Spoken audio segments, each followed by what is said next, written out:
Hindi ko alam kung anong dapat gawin sa mga panahon ng takot at pangangailangan, paano palalaki ng bata, paano magbabayad sa utang na kasulat. Kaya napakahalaga, hindi lamang ito ikatago, kundi pinag-aaralan.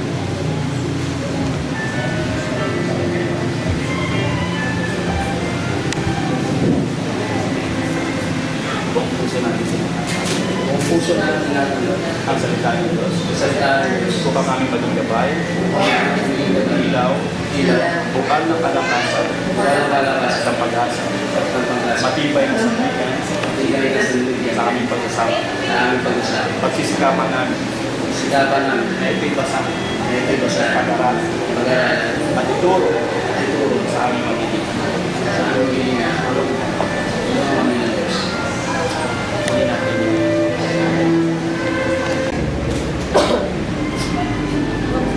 ay simbolo ng masikhay o masipag na pagtatrabaho ng lalaki, at ito ay ibibigay niya sa babae bilang pangako na ang lahat ng kanyang ari-arian at tinatangkilik ay magiging pag-aari na ng dalawa. Pinag-usapan natin doon sa premarital counseling, magkano ba dapat i-entrega? Sobre lang ba? O wala na yung balian? Lumusot. Anyway, symbolic na natin. In other words, Joven at Christine, yung pera nyo, iisa. Hindi mo pera yan, hindi ko to pera. Pinagsasama. Maraming mga mag-asawa, nagkakasama ang katawan, pero hindi sa pera.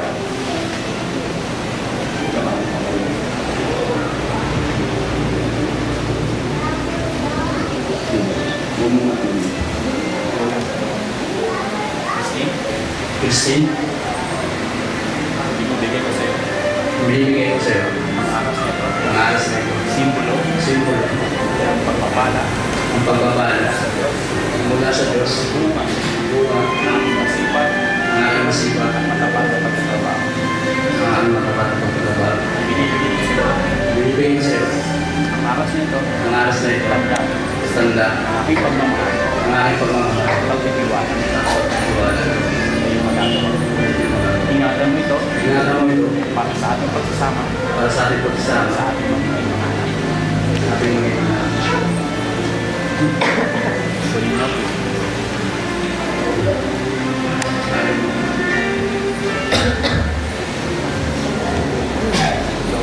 Joven, Tinatanggap ko.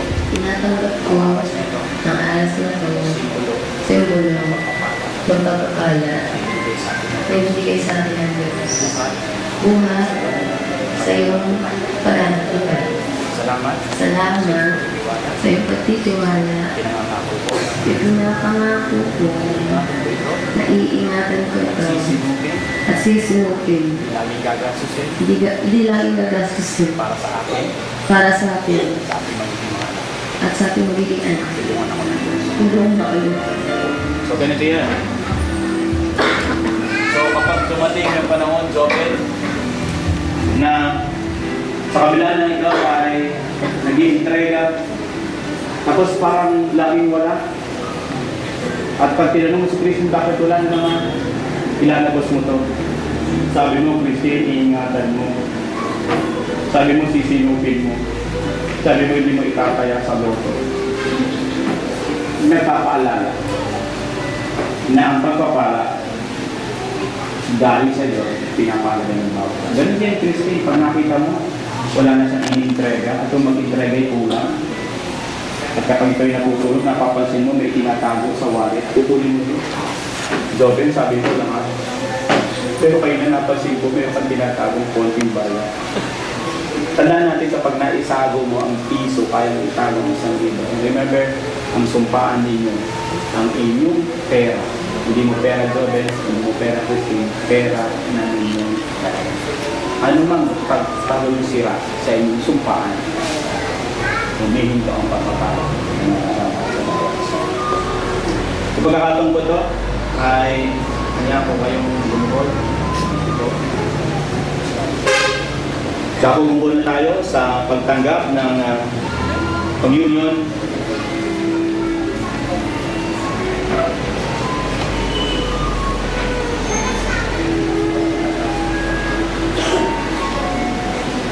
tinapay ay sumisimbolo sa katawan ni Kristo na nagbugbog, nagbayubay doon sa krus ng Kalbaryo.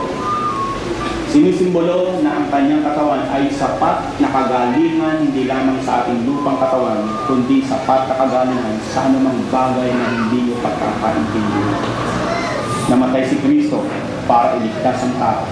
Namatay si Kristo para pangalagaan ang pagsasama ng mag-asawa. Tandaan mo natin, lagi po namin itong inuulit. Makapangyarihan ng Diyos, makagagawa lahat. Pero dapat mong pagkatiwalaan. Ang tinapay ay simbolo ng katawan ni Kristo na mag-ingat, magpapagaling, hindi lamang sa inyong lupang katawan, maging sa inyong buhay pagsasama. Ang kopa ay simbolo ng kanyang dugo na nabuhos doon sa krus ng Kalbaryo. Walang kasalanan na hindi kayang patawarin ng Diyos, malibang ipahayag at pagsisihan. Joben at Christy, sabi nga natin kung ang Diyos nagpapatawad, dapat matuto tayo magpasawad. Lagi po namin sinasabi sa bawat isang ikinakasal, malibang ang Diyos ang magsama o magbukod sa inyo ang inyong pagsasama mawawalang kabuluhan. Sa bawat isang nakikinig, gusto ko pong paunawa sa inyo na ang tao mapupunta sa impyerno hindi dahil sa magnanakaw, hindi dahil sa ay mamamatay tao. Ang tao mapupunta sa impyerno sa isang kadahilanan, hindi na kinilala na mayroong Kristo na namatay para sa Kanya at ang dugo ni Kristo ay kabayaran sa lahat ng ating kasalanan. Huwag mong kamatayan ang iyong kasalanan kung mayroong Kristo na namatay para sa iyo. Mga kapatid, nais ng Diyos na ang bawat isa ay maligtas. Nais ng Diyos na ang iyong pagsasama ay ligtas sa lahat ng gawa ng kaaway. Pero napakalaga ang pagsama ng Diyos sa inyong buhay pagsasama.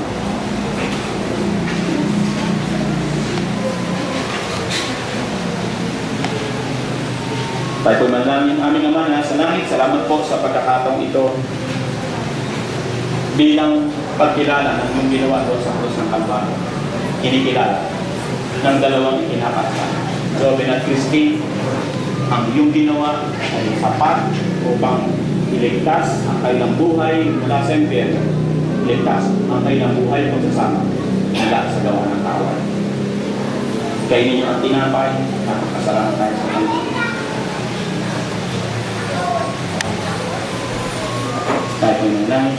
Panginoon, salamat sa iyong dugo na nabuhos doon sa krus ng Kalbaryo para sa ikapagpapatawad ng aming mga kasalanan. Hayaan mo sa oras nito at sa panahon ng kanyang pagsasama, may mga kasalanan magagawa. Pero makita nila, ang Diyos na nagpapatawad ay laging laan na magpatawad kung ipapahayag ng kailang mga labi ang kailang mga kasalanan. Dapat ang Diyos na maglinis at magpapatawad sa kailang Panginoon. Maging karapat-dapat kami sa pag-alalan nito. Tawagan po natin ang maglalagay ng belo. Ilalarawan dito ang bukal sa loob ng pagpapasakop ng babae sa asawang lalaki sa pagbandaang ulo ng kailang buburing pamilya. Ang lalaki na makakapagtanggol at mag-iingat sa kanyang asawang babae. Ito rin ay tandaan ng pagkikisama ng Diyos. Ang belo ay ilalagay pero kailan sa'yo? Ayan, Carlo. Alam niyo yung mga problema ngayon dahil nga maraming mga asawa o mga lalaki na walang trabaho, nilalagay na yung belo sa ulo. Pero may trabaho ka naman, Joben, o kang pumayag dyan. Dahil nga mas marami na ngayon walang trabaho ang lalaki, sila na ngayon ang nagtatrabaho sa bahay, hindi naman po masama yun. Pero ang belo ay sinisimbolo una ng banal na espiritu na siyang maghahari sa inyo. Inilalagay sa iyong balikat, ikaw na, at wala nang iba. Ang responsable at tatangkilik sa lahat ng pangangailangan ng inyong buhay pagsasama, lahat ng pangangailangan ng Kristo. Nasa iyong balikat, ang sa matatag at masayang pagsasama. Kristo, ang iyong pagpapasako, may malaking kabuluhan upang magkaroon ng kaganapan ng isang masayang sambahan. Tawagan po natin ang kordon kapag hawak ng kordon. Ang kordon ay sagisag ng isang relasyon walang patid, tulad ng isang matibay na kordon, hindi mapapatid. Ito ay simbolo ng inyong pangako magmamahalan magpakailanman bilang mag-asawa.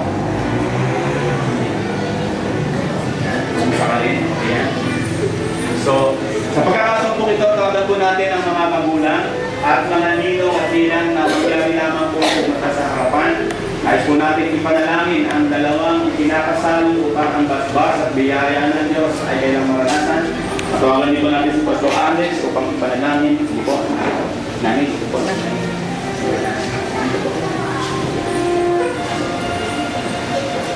Mga ninong, nina. Siguro po, unahin ko po muna ang mga magulang ng dalawang kinakasal. Kung meron lang po tayong pinakamagandang regalo para sa ating mga anak, ay hayaan natin sila na magpasya para sa kanilang buhay. They will start a new life, a new family. Maaaring may mga ginagawa sila na parang alam niyo mali. Pero hayaan natin sa inyong pamamagitan ng panalangin na ituloy sila ng Panginoon. Pwede nyo lang silang tulungan kung sa panahon na sila yung hinihinginan.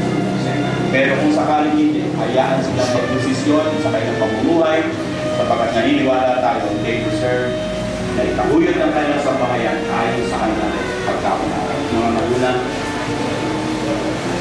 nangangako po ba kayo na kayo magiging suporta sa inyong mga magiging anak?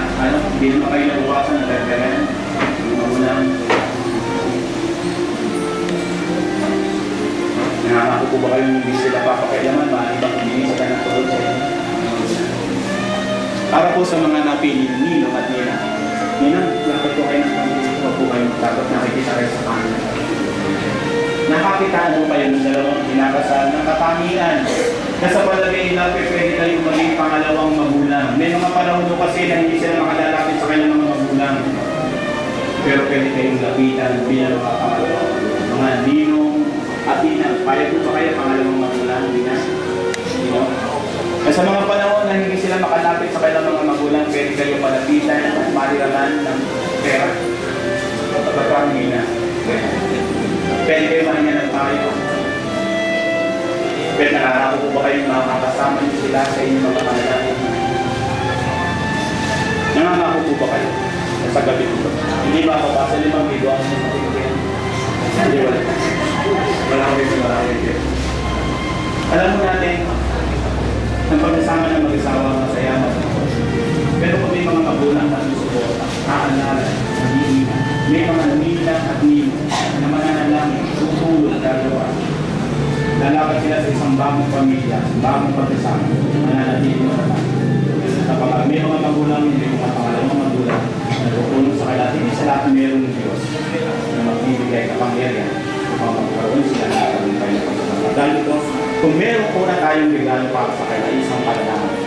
Pwede ko bang ikunan natin kayo sa ating mga kamay patungkol sa kanila? Ang Diyos, kapag po natin sa Pastor Alex, panalangin ang dalawang kinakasal. Sa ibong lahat, po, Yes. matatayang lahat may manalangin. Ang Diyos, kayo po ang nagtatag ng isang bayan. Amen. Sa inyo po nagsimula ang bagay pong itong aming ginagawa. Sa pagtatali, Panginoon, at mga panunumpas, kasama po namin kayo sa oras kong ito. Amen. Kayo po ay nakatunghay sa lahat ng aming ginagawa. Yes, Lord. Bayan po, Panginoon, ang bagay na ito. Ngunit o Diyos, kayo po ang nawa ang maging sentro, Panginoon, ng aming pong paglapit po sa inyo. Ama, wala po kaming hiling bilang mga magulang, wala po kaming hiling bilang mga kaibigan, mga pinagkatiwalaan po nila, kundi ang ikabubuti po nila. Amen. Sana po kami. O Diyos, ngunit ito'y manggagaling lamang po sa inyo. Amen. Kayo po ang may alam ng bukas, kayo po may alam, Panginoon, ng mga darating pa. Kayo may alam kung ilang anak, ano ang magiging kinabukasan nila. O Diyos, sa inyo kami nakitiwala mula po sa oras na ito. Hinihiling po namin, Ama. Sa oras na ito, ng kanilang pag-isang dibdib, kasama po kayo, Panginoon. Samahan mo po sila, Panginoon. Sana po kami. Hindi lamang sa mga masasayang pagkakataon, maging Panginoon sa malulungkot din naman. O Diyos, sa mga karamdaman, Panginoon, kayo po maging tagapagpagaling, Panginoon, manggagamot po sa kanilang sambahan.